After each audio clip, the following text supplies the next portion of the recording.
Car வெடிப்பு முக்கிய நபர் கைது. ஸோ இந்த டாபிக் பார்த்தீங்க அப்படின்னா இதில் இருக்கக்கூடிய கண்டென்ட்ஸ் வந்து current affair paper 3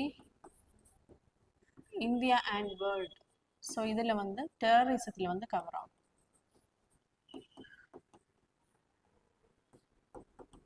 so Delhi car வெடிப்பு தாக்குதலை நிகழ்த்தி உயிரிழந்த மருத்துவர் உமர் நபியுடன் இணைந்து சதித்திட்டம் தீட்டியதாக காஷ்மீரை சேர்ந்த அமீத் ரஷீத் அலியை தேசிய புலனாய்வு முகமை கைது செய்தது. ஸோ இந்த தேசிய புலனாய்வு முகமை அப்படிங்கிறது national investigation agency. National investigation agency. So NIA.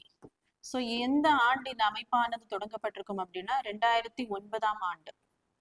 So அதுக்கு முன்னாடி 2008 வந்து ஒரு சட்டம் கொண்டு வந்திருப்பாங்க, national investigation agency act 2008. So அதன் அடிப்படையில் தான் இந்த ஏஜென்சியானது தொடங்கப்பட்டிருக்கும். ஸோ 2008 வந்து ஒரு மும்பை அட்டாக் நடந்திருக்கும், அதன் விளைவாக தான் இந்த ஏஜென்சி வந்து தொடங்கப்பட்டிருக்கும். இதனோட ஹெட் குவார்ட்டர்ஸ் பார்த்தீங்க அப்படின்னா நியூ டெல்லி.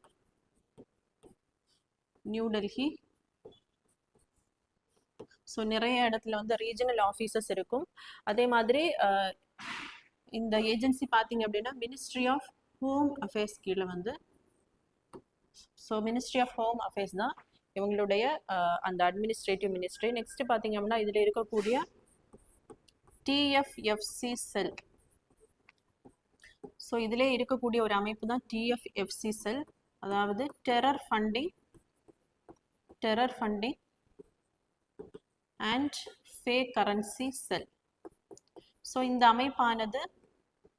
அமைப்பில் இருக்கக்கூடிய அந்த டிஎஃப்எஃப்சி செல் அப்படின்றது வந்து டெரர் ஃபண்டிங், தீவிரவாத செயலுக்கு ஏதாவது ஃபண்டிங் பண்ணாங்க அப்படின்னா, அதே மாதிரி ஃபேக் கரன்சி நோட்ஸ், இந்த மாதிரியான அந்த குற்றங்களுக்கு இவங்க தான் என்ன பண்ணுவாங்க அப்படின்னா இன்வெஸ்டிகேட் பண்ணி அரெஸ்ட் பண்ணுவாங்க.